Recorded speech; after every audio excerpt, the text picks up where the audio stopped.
time frame will be, and a reminder, no live streaming. Thanks, Club. We're excited for the opportunity, looking forward to this Sugar Bowl opportunity, and I know our players are certainly excited. We've already had 2 practices, and we'll get at least 4 or 5 more in before we break for this is the time of year where you actually get to develop the youth on your roster.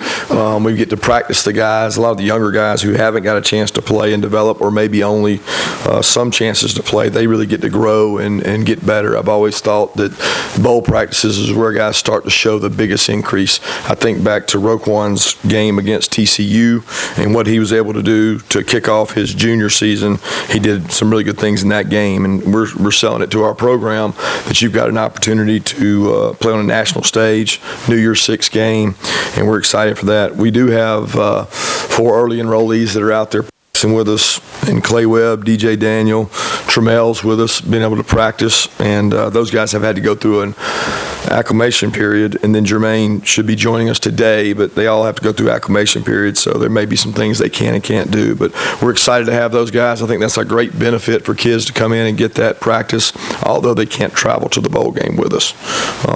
But with that, we'll open it up for questions. Now at Colorado, kind of how are you divvying up defensive coaching responsibilities, and if there's any timetable on the replacement as far as the defense coordinator is concerned? Yep, no timetable on replacement. We'll have a ton of interest, obviously, with an opportunity to come in and be at a place with good players like the University of Georgia. But as far as I'll be working with the secondary during bowl practices, also Bakari, our graduate assistant, will be working with us, and Schumann and Dan and Trey will all share some of those duties forward, but we've always been really involved with the defense myself, so it'll continue to be that way.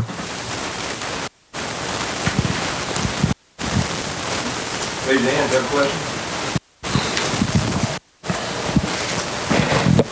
question? This time a year ago, Tramel, well, not this time a year ago, but soon thereafter was headed to Kansas. What was it like, do you think, for him to go out there? How did y'all keep in touch with him, and what were the goals for him at that time?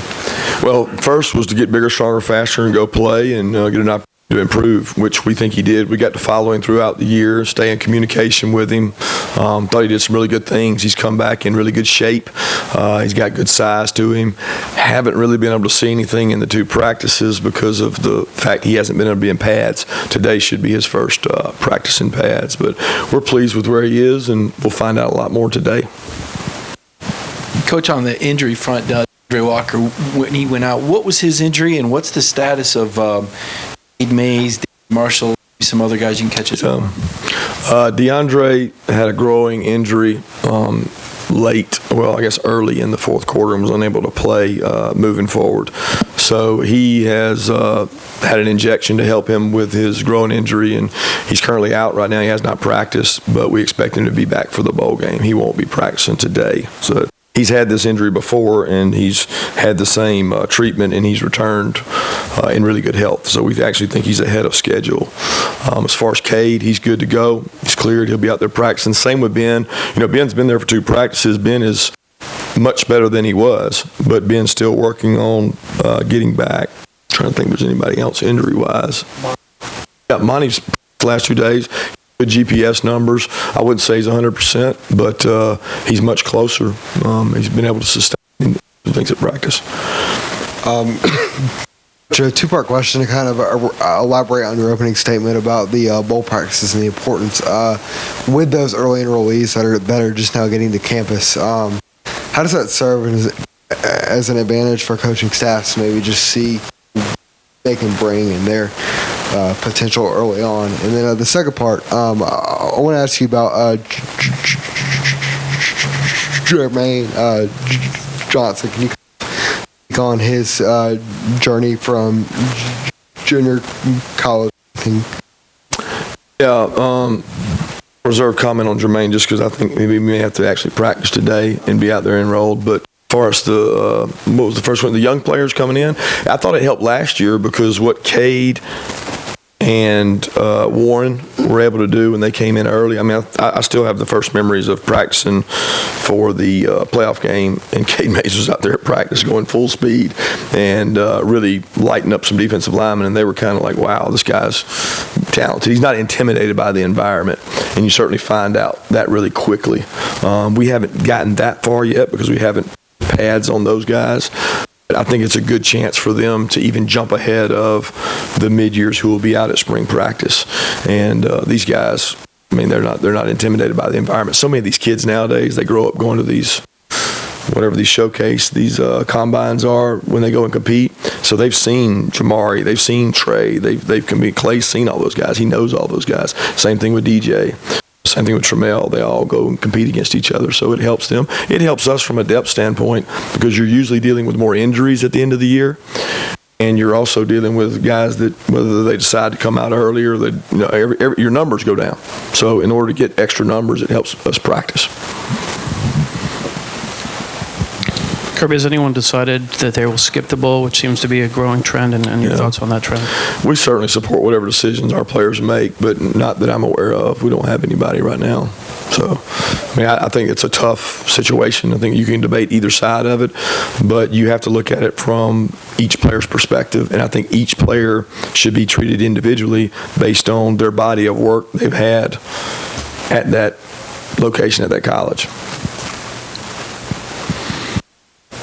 I guess sort of along those lines, with the early signing period, I don't know if there's so many moving parts and a lot of for moving next parts. Year. Do you have anybody that you know is not returning or is going pro? That is not returning or going pro. Or both. Yeah. I do not know of anyone right now. We have a lot of juniors in the information gathering stage. I've been meeting with them. We've been gathering information. We've had advisory committee that we've sent names off to. Response on those. So this is kind of the meat of that time, and then when we get to the bowl location, they kind of put it away for a while, and then they revisit after the game. I think some of our guys may be close to making a decision, and they like to put it away before the game, but we certainly reserve the right for them to make that decision after the game. They've got all the way up to the junior declare date to do that. It is a very, very tough time talking to my colleagues in this profession to deal with a signing date here, which we experienced for the first time last year, a junior declare date here, and then also having a signing date before we have all our grades and all our information back from this last semester. We don't have that back yet to know who's eligible, who's not eligible, what losses you may have, the juniors coming out, even transfers. So when you add all that in, it's really hard with the early signing date. And I think the early signing date was thought to be 50% or 60%. I don't know how many I signed early last year. I would guess it was in the 60, 70. I would say this year it's going to be 90, 95. So initially, the signing date is now in December with an option to sign later. But you're making a decision before you know your entire roster, before you know grades, before you know juniors, before you know transfers. It's really tough to manage that number. And we're experiencing that right now as we are, 48 hours away from signing day. Kirby, just going back to the bowl practices again, as far as the players that are already on the roster, what specifically is it about these practices that allow them to take that next step and develop? And do you see the younger guys on the team now maybe working their way into more playing time by the time the bowl game comes around? Yeah, I couldn't say specifically. I mean, I know from me being with the DBs the last 2 days and being around them, obviously there's guys that are getting increased roles there, getting more reps there. I mean, Divide's been growing, coming along. He's getting a lot of reps there. We're working those young safeties. But the biggest thing about bowl practice is people think you're going to go out there and go practice for Texas 15 times. We're practicing on Georgia for like 6 or 7, and we're practicing on Texas for 6 or 7. And you can't just do Texas. Guys will be like tired of it. So you've got to do a really good job of structuring, making it fun, making it competitive, and coaching your younger players, because this is where it may affect them in spring practice and fall camp to make our team better. And I think we've always done a really good job of using bowl practice to springboard these young players into a better role. Kirby, how have the moving dynamics with recruiting and guys leaving early or not leaving early, how has that affected this last run up to signing day? With your, It's impossible. I mean, there's no way to be right because there's an unknown of we don't know who we're getting outside the ones committed, right? So let's say there's 10 guys in that pool for 4 spots, 5 spots. I mean, it's impossible to know. And it's not fair for me to go to a junior who's got an opportunity to come for a draft because he wants to get his information. Some of them want to play in the actual bowl game and gather more information, because there's certainly movement that can be made within, like what Sony and Nick were able to pull off in the 2 playoff games. I think it helped them tremendously in the draft. And had they been juniors and that happened, they don't want to declare until after that. So it makes it hard to manage. I don't think there was enough foresight by the coaches and by all the rules makers that it was all going to collide. But it is equal, so it's not like anybody has a major competitive advantage. It's very complicated. It's very complicated, and it's causes for a lot of sleepless situations because you're going, well, what if this happens? What if this happens? Just your sheer numbers at each position, you can end up very deficient at a position, and then you have no chance to make it up because you have no spots. What kind of adjustment do you think it will be to be calling the game defensively without Mel here for the first time as a head coach, and also with Jay and the other analyst going to Colorado? How does that affect preparation for Texas? I think it affects preparation more than the actual game. I think obviously those guys helped a lot in preparation. I think the biggest adjustment will be what you mentioned to start. Is that the biggest change is Mel called it, and Mel's not here. So, but we've got guys with experience calling it, whether it's spring game or 12 years, whatever it is, it's calling it. So we've got a lot of experience and value there. We build a call sheet that Mel uses as a team defensive unit. He's able to pull from that in the game. We make adjustments together during the game. So that's not something that just one person does, and it wasn't that way at Alabama when I was there. It was a team effort, and it'll continue to be that. So I think the biggest thing is making sure that the defensive backs get the attention they need, because there's certainly a lot of defensive backs on the field. I mean, you got 4, 5, 6 guys on the field at a time, so you got to make sure you got enough sets of eyes back there. Coach, it's kind of an off-topic question, but I'm working on something on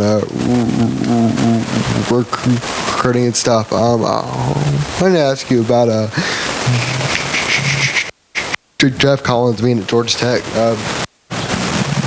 We're rival schools and everything, but can you tell me about the year y'all had in 2007 in Alabama with recruiting that class in 2008, and just how y'all... Man, that's a long time ago. 2007, 2008. I got a lot of respect for Jeff, first and foremost. I respect him and his family, and he does a tremendous job. He's a bowling ball of energy. I mean, if you hadn't already noticed, he is very much a go-getter in recruiting. He was very instrumental in that year at thinking outside the box from a recruiting standpoint. He enjoys that part of it. He's also a good football coach, and what he's been able to do in his career, the places he's gone, he's shown that success. So I got a lot of respect for Jeff. Kirby, one unfortunate byproduct of the playoff system is it's taken the shine off some of the bowl games, particularly even the premier bowl games like yours. I was just wondering what your thoughts were on that subject and sort of where games like yours still fit in. Yeah, it's been a big topic of conversation for our staff, because what you find is where a traditionalist like myself and probably my age and older see bowl games, and Sugar Bowl in particular, a certain type way.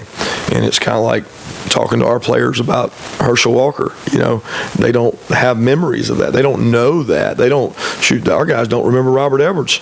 It's just very different and a very delicate situation, because you have to make football meaningful and fun. To us, there is a ton meaningful about an opportunity to play another football game, to increase your legacy as a senior class, to be one of the 3 most win senior class to ever come through here.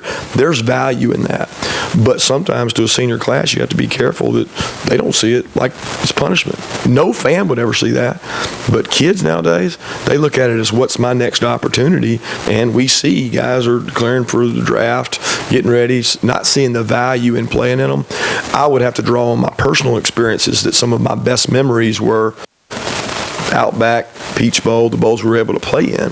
So as coaches, our big thing is developing a roster, making sure the seniors are important and they understand. But they also have to recognize that this team has to get better and grow, and that we highlight how many guys have gone out and played really well in these games and improved their draft stock. But at the end of the day, it's not always about just the draft stock. It's about a memory. It's about a legacy. About winning a Sugar Bowl. It's about being part of something bigger than yourself. And that's what you have to promote is team goals. And these bowls give a ton of kids an opportunity to go somewhere they've never gone, to go to a children's hospital and impact some kid's life. The charitable organizations involved in these bowls are incredible. So it's a fine line for whether benefit or requirement for some of these kids.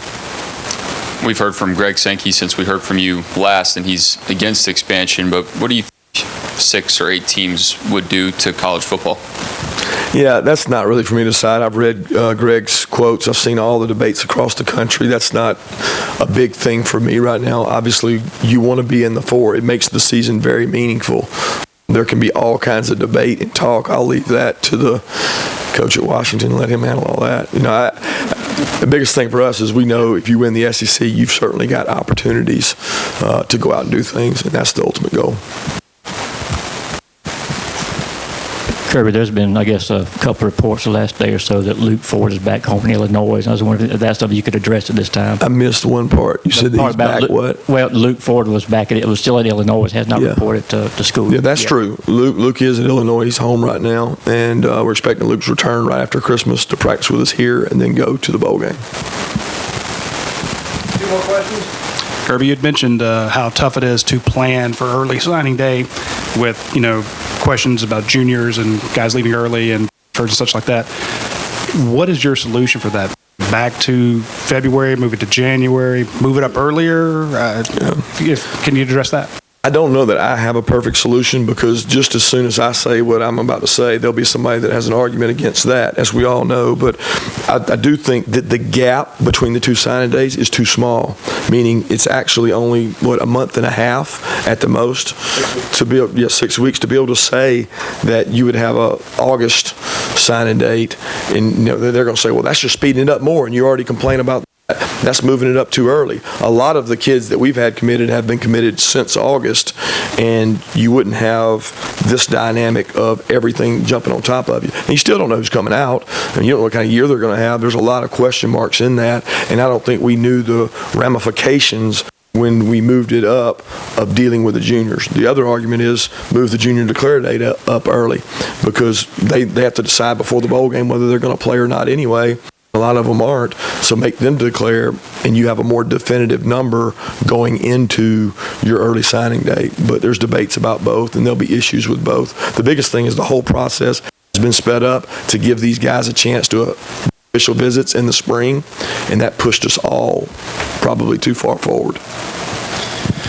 You were talking about how giving the younger players opportunity during bowl practices and how important that was. I was curious to know.